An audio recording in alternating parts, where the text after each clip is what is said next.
குன்னூரில் காட்டுத்தீ பரவ காரணமான 4 பேர் கைது செய்யப்பட்டிருக்கிறார்கள். வனத்தை ஒட்டியுள்ள ஜெயசீல பாண்டியன் என்பவரது தோட்டத்தில் காட்டுத்தீ ஏற்பட்டு பரவியது. இதன் காரணமாக தற்பொழுது 4 பேர் கைது செய்யப்பட்டிருக்கிறார்கள்.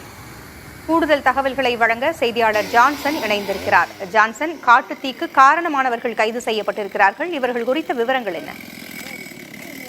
பூங்கொல்லி நீலகிரி மாவட்டத்தில் ஏறக்குறைய 65% வனப்பகுதி நிறைந்துள்ளது. இங்கு உள்ள வனப்பகுதியை நம்பிதான் கோவை, ஈரோடு, மேட்டுப்பாளையம் உள்ளிட்ட பகுதிகளில் உள்ள நீராதாரம் மற்றும் விவசாயம், மின் தேவை உள்ளிட்டவை பூர்த்தி செய்யப்படுவதால் இங்குள்ள வனப்பகுதி மிக முக்கியமானதாக கருதப்படுகிறது. இதில் வனத்துறைக்கு மட்டுமல்லாமல் தனியாருக்கும் மிகப்பெரிய பங்கு இருந்தால் மட்டுமே இந்த வனப்பகுதியில் காப்பாற்ற முடியும்.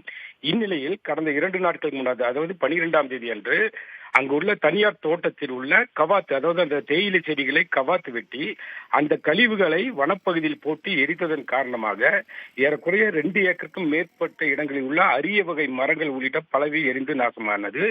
இது குறித்து நாமும் தொடர்ந்து செய்தி வெளியிட்டிருந்த நிலையில் வனத்துறையினர் இந்த செயலுக்கு யார் காரணம் என்று கண்டறிந்த பின்னர் இவர்களில் 4 பேர், அதாவது எபினேசர் என்பவர் இந்த தோட்ட உரிமையாளராகவும், கருப்பையா, மோகன், ஜெயக்குமார் ஆகிய 4 பேரையும் கைது செய்து நீதிமன்றத்தில் ஆஜர்படுத்தி சிறையில் அடைத்துள்ளது. பூங்குழலி, தகவல்களை வழங்கியமைக்கு நன்றி ஜான்சன்.